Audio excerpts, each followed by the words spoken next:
Hello, welcome to day 61 of 365 days towards racial change. My name is Tom Nyback. We're moving right along.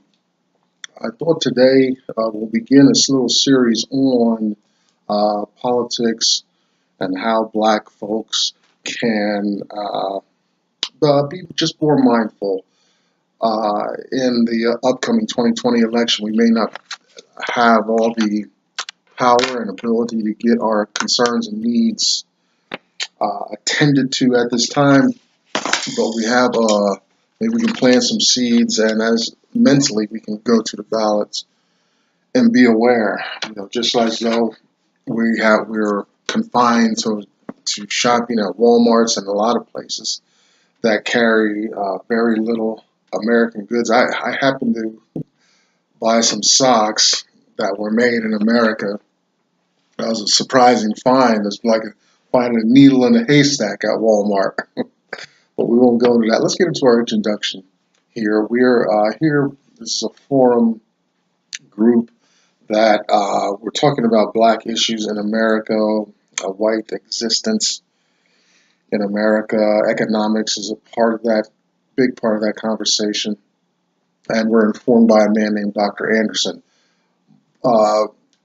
As we've gone along in these 2 months now, two concerns have come to my attention personally. Is the first concern has two parts.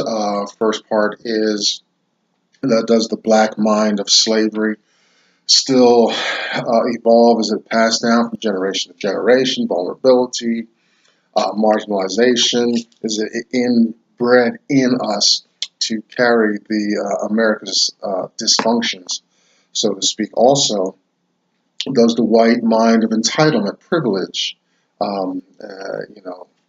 expectancy of favor get passed down from generation to generation? Are these things inherited from slave masters from slavery? That's the two parts of the first question. The second question is, are black folks playing the economic game properly?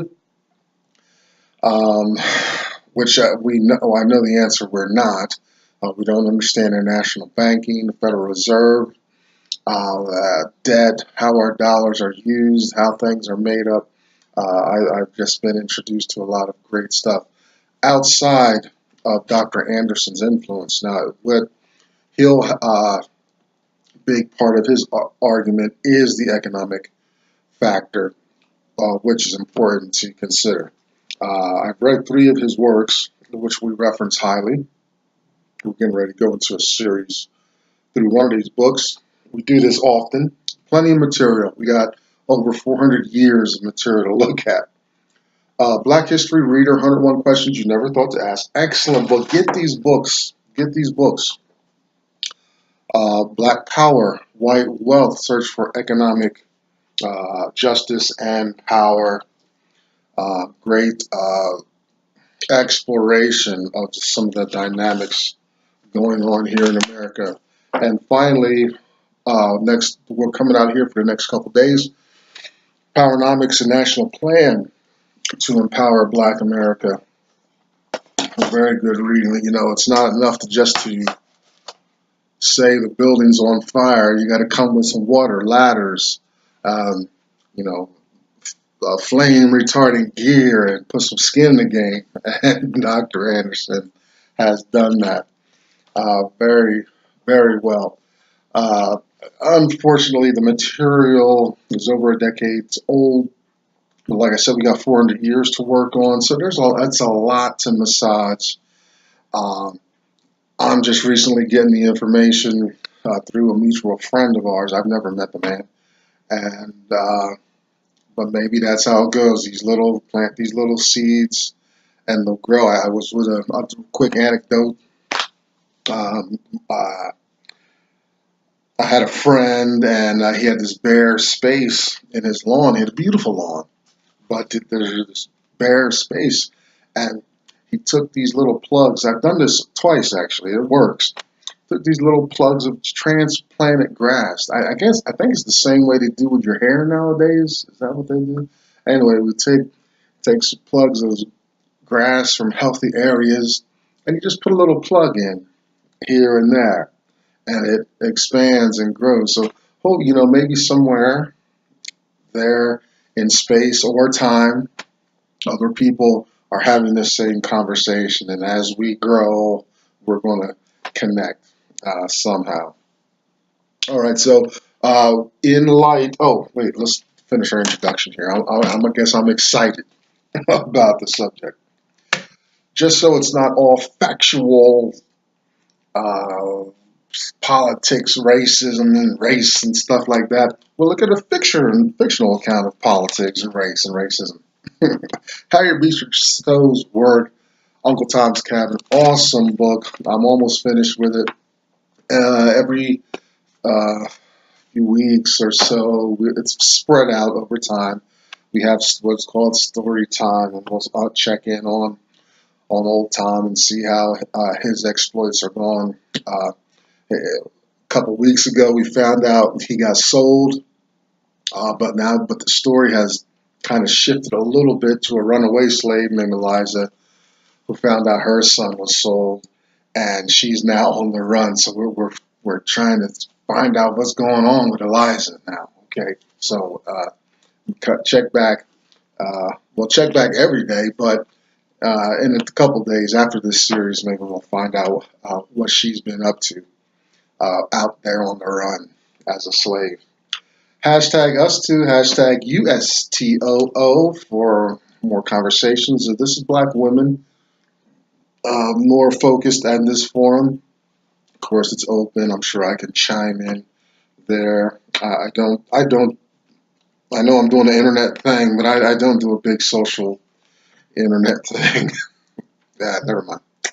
Also, you can go to PowerNomics.com, the Heritage Institute in DC, I believe.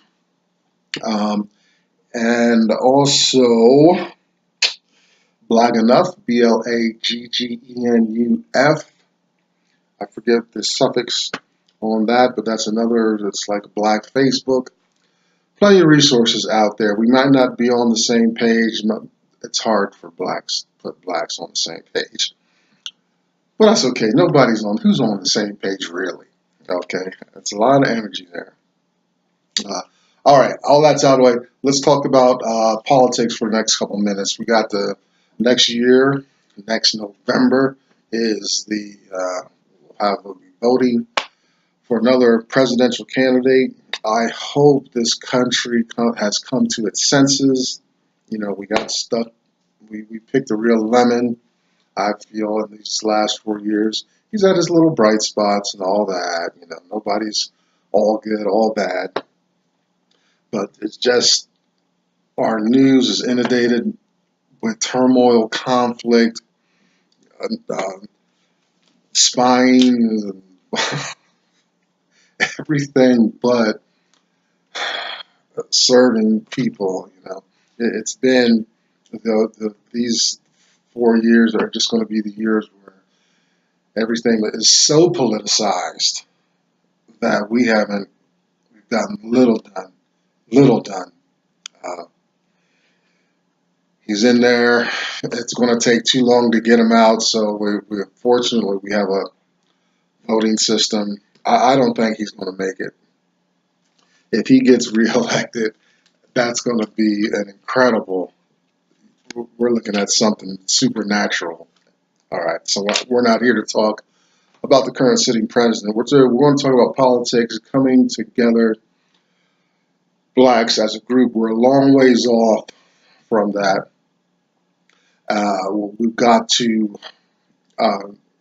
readdress some important issues. We got to massage some things for blacks nationally to get focused again. We lost a lot of traction through civil rights and social integration.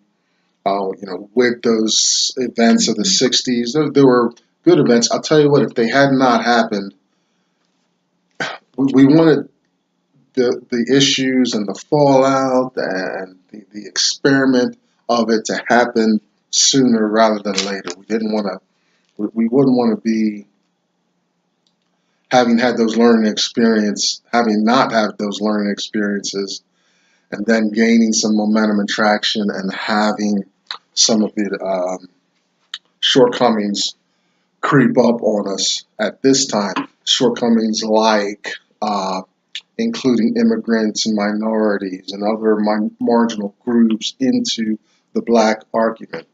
We wanted that to happen and fail for blacks. It worked out great for the other marginal groups. They used the lingo, the language, the efforts, and everything of the black concerns, and they benefited. Now we know. Okay, now hopefully we can get back to a space where we can focus on black issues and really tease out, before our next shortcoming. We, as a group, have a habit of hamstringing ourselves. Okay, we'll talk about that later, but the political race is heating up. Another candidate has announced his bid for that presidential spot. He was actually one of my favorites. I don't vote. I'm working up the energy to get more into it. If you followed us along here, and if you've read some of Dr. Anderson's work and heard him speak here on YouTube or anywhere, you'll know that the black vote is problematic because it's rare to have a focus on black issues. As we get into this piece here in the last few minutes, we're going to be together. You'll want to tease out what I mean by that, the problem of the black vote. But even the candidate that announced his bid today, he was at a town meeting recently, and he kind of got deflected off of the black reparations issue. He was asked directly about it, and he digressed into a political position, claiming that reparations needed to be defined. Listen, all I got to say about black reparations is 40 acres and a mule. We start there, everything, we know what it's defined as. And he knew it. He knows what reparations for black folks means. He's a politician. He knows the history. So there's a problem with choices. The problem of the power of the black vote is problematic because, it's like going to Walmart, like I talked about, finding these American socks. All right. I'm willing to pay anything for some American-made stuff. Forget black-owned, vertical integration, ethno-aggregation, and all these terms we're running around with. I'm tired of buying stuff from thousands of miles away. Can our people knit? Come on. All right.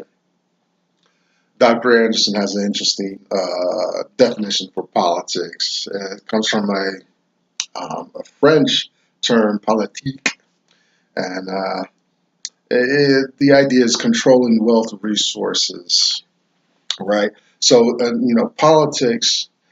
Listen, the presidency. We don't have monarchs and things like that, dictators, which is good. I'm glad, but we got a president, which is, has its issues because what America does not tell you, does not forward, is that America is a business. Think of America as just a giant corporation, right? Our children are born into $30,000 to $40,000 of debt.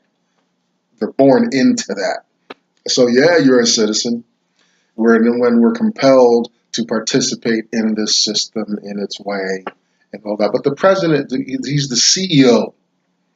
And see, what I'm learning is that, I'm dabbling in stocks and bonds and things like that. What it is, when I buy stocks and when I'm participating in the stock market, I'm an owner of a company.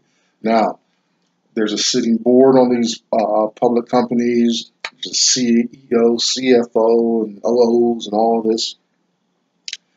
Those men and women work for me, right? Technically, right? On paper, as we define stuff, they work for me. No different for the president. The president is the president of the American corporation, you could say, right? And with our balance of power, checks and balances, like technically, theoretically, on paper, my vote is I'm a shareholder here in America, and I'm sending up my votes. But we don't do a popular vote. We've got some issues, that the college, you know what I mean. So with all that, think of the president as the president of a company, and that man or woman is beholden to the board, which power trickles down. So there's balances with courts and congresses, electoral college. That's what I mean. That's an issue and stuff like that. My vote just gives them a sense of what's going on. So when the problem with the black vote is, when I'm going through that motion, if I participate,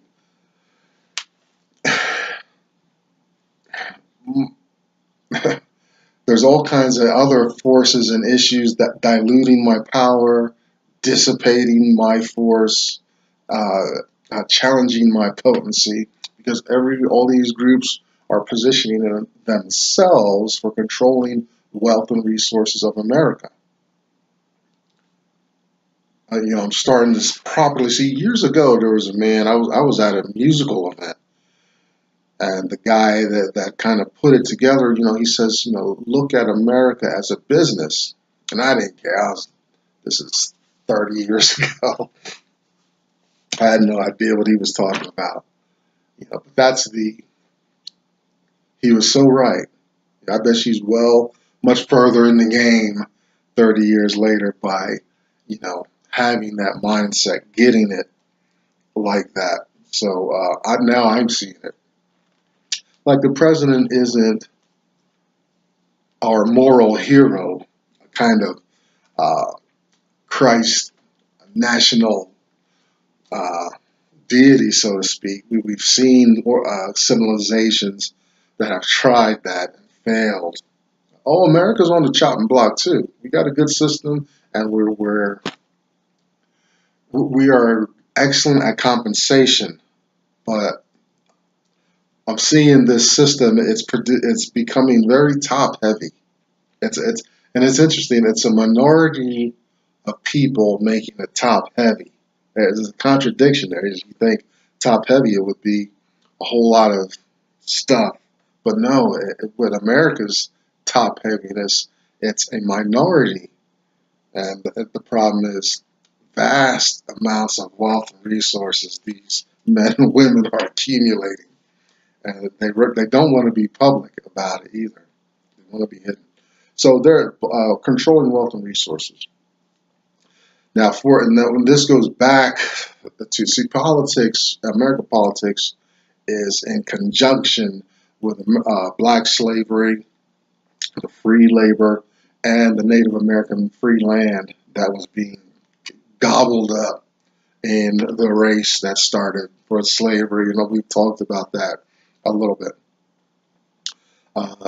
So with politics, we're seeking power, but it's quid pro quo. It's something for something that's, we are negotiating. Now, politicians are notorious and known for saying a whole lot of stuff up front, what their promises are going to do.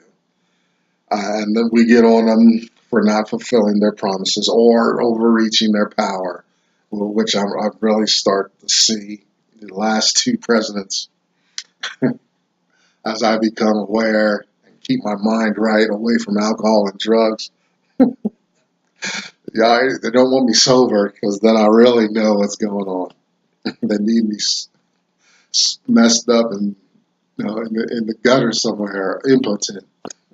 And they're like, good, okay, he's knocked out. Well, let's do our thing. That's the idea. All right.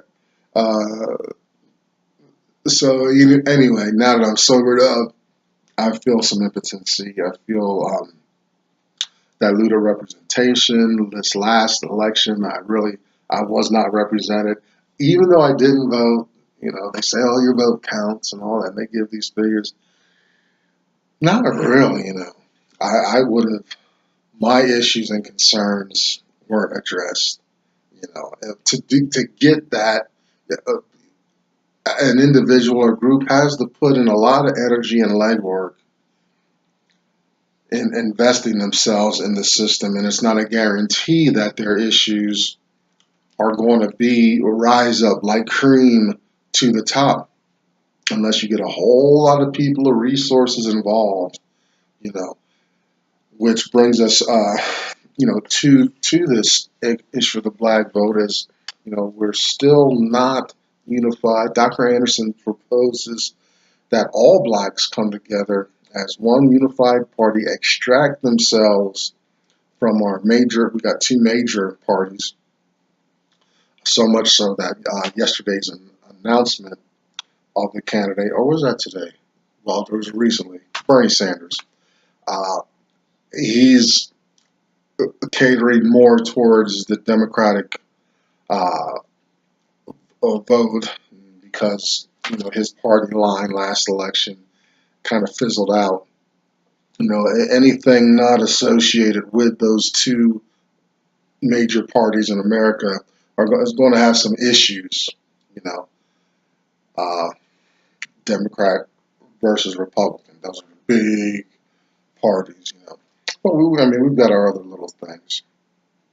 I'm glad there's only two, but you know, even though each one morphs over time and stuff, you see them looking more or less like each other years ago, and they go through their iterations um, of identity here in America. So among the things that would give blacks some political traction in America is Dr. Anderson has a whole heap of them that we're going to go through in the coming days, but just as a brief overview, unity is going to be, black unity is going to be a big one. That's hard. We're already stressed with bearing America's dysfunction, trying to feed ourselves. We're working harder, longer, and stuff like that. Marginalization.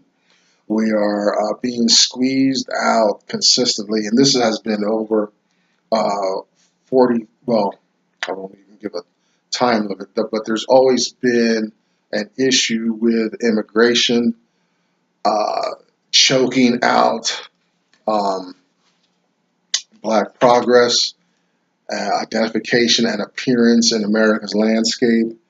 We need to educate America about that. We need to let people know how the immigration further presses us into a minority status as far as numbers, right? No, we don't want to. We're not minority or among other minorities. Mexicans, Koreans, Chinese, Vietnamese, you know, Asians and Arabs and stuff like that. But we're being squeezed out um, of existence in America as our numbers dwindle compared to incoming favored nations. Okay, we're not protected on that note. We need to he'd like to see us, and this is a good idea, vertically integrate our voting, which means, you know, we I don't know, create our flyers, get internet stuff. You know, there's plenty of forums and platforms we can be on. Of course, we would want to focus, but you know, just like Jehovah's Witnesses and Nation of Islam with the National Call and some of their publications, you know, we need that type of order, and then we need to support it.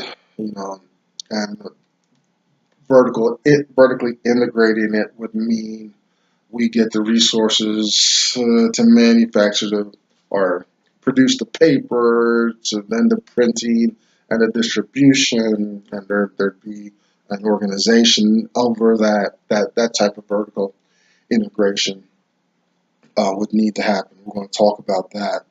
Some kind of daily communication that people really chime into, just as much as the evening news.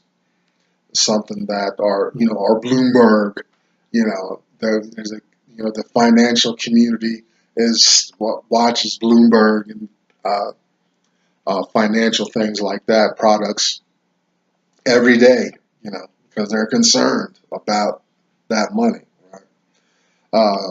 Quid pro quo, something for something, and we really need to get to that space where we're holding. If a politician promises the black community some specific things, then there needs to be a process to hold them accountable and get them out of office if they don't produce. And just like a business manager, you see it in business management all the time. And like I said, that America is just a big corporation, got its little parts and gadgets and cogs and wheels and things, and when a person doesn't perform, we get them out. And we've seen that actually. Was it North Carolina? They got rid of somebody out there and had to do revote and stuff like that. Black folks need that same, wield that same power, and it needs to be known. It needs to be properly used, of course, and all these things are important to getting us some attention and recognition and consistent, some follow through when somebody promises us something at the ballots. All these things are important, and there's a couple other points that we're going to explore in these next couple days. We got more than a year and a half, maybe, till our presidential election. But I appreciate you listening, just so you kind of keep it on your radar. It's out there on the fringes. People are still announcing their candidacy, raising their funds and stuff like that. It's not going to be till this time next year when the national debates start really kicking off with the caucuses and conventions and things like that, where it's going to be a busy, busy year, I'm sure, politically. The Democratic landscape is very full right now. There must be 10 or so people. I think mostly women. I think we're going to see that woman president. Not the lone woman, Hillary Clinton, but she's not in the race. At least she hasn't announced yet. I don't think she's going to do it. But we got a whole host of women, and these cycles, right, in America. It's just a long line of groups that want to be recognized and interested. We've got an openly gay man. I think he's married. He's running. So yeah, is this America or what? Come on. So that's happening. So, but there's a lot of women, and it's probably time overdue. I give everybody a shot, but I think we're going to see that woman either 2020 or soon after. So thanks. Listen, so let's stick around. Next couple of days, we're going to be diving into some political aspects as they concern Black life and interest, and whether and how Blacks can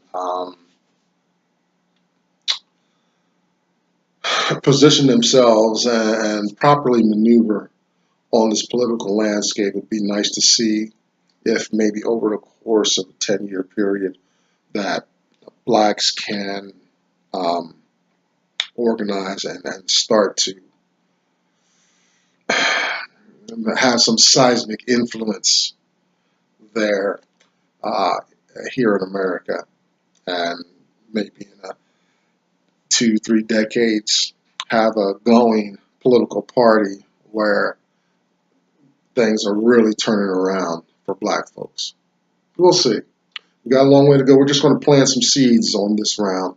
Maybe later in the year we can even focus more. My name is Tomlins Nyback. That's 365 days towards racial change. Thank you, and I'll see you tomorrow.